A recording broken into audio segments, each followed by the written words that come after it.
We often challenge parents with this question: how do you measure success as a parent? I think for me, several years ago, I would have answered that question very differently than I would answer it today.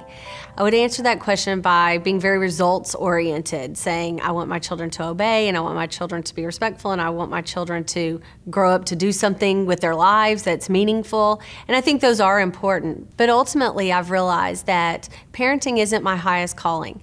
That my highest calling from God is to love the Lord my God with all my mind, heart, soul, and strength. That's the most important thing in my life. And if we do that, if I do that, then I'm going to be able, because of my connection with Him, to have a better connection with my children. And that's where I'm going to be the best parent to them and for them.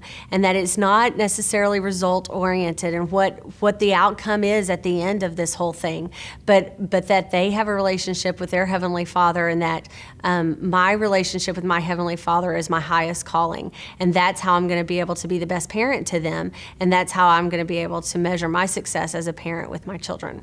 As Amy and I have continued to look at this challenging question of how we measure success as parents, what we've realized is that what we wanted in terms of results were good things, but our focus was off.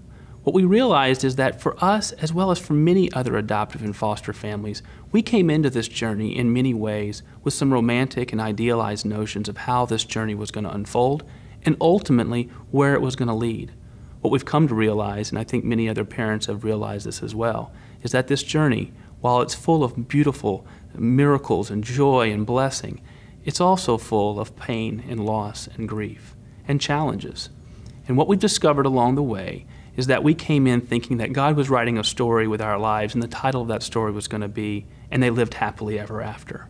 What we've come to figure out and come to understand in a much more deep and personal way is that God is writing a story with our lives. And it is a beautiful story, a story of redemption, a story of hope, and a story of healing. But it's not titled, "And They Lived Happily Ever After." It's not all about the results, as good as those results may be. The story that God's writing with our lives is about one of faithfulness. It's about one of walking each and every step of the journey in a faithful way, a way that responds to God's calling and leading, in a way that moves toward even some of that pain and loss and not away from it. The story that God is writing with our lives, I believe, is titled, "And They Lived Faithfully Ever After," because that's what God is after in us, and that's how we want our journey to be focused.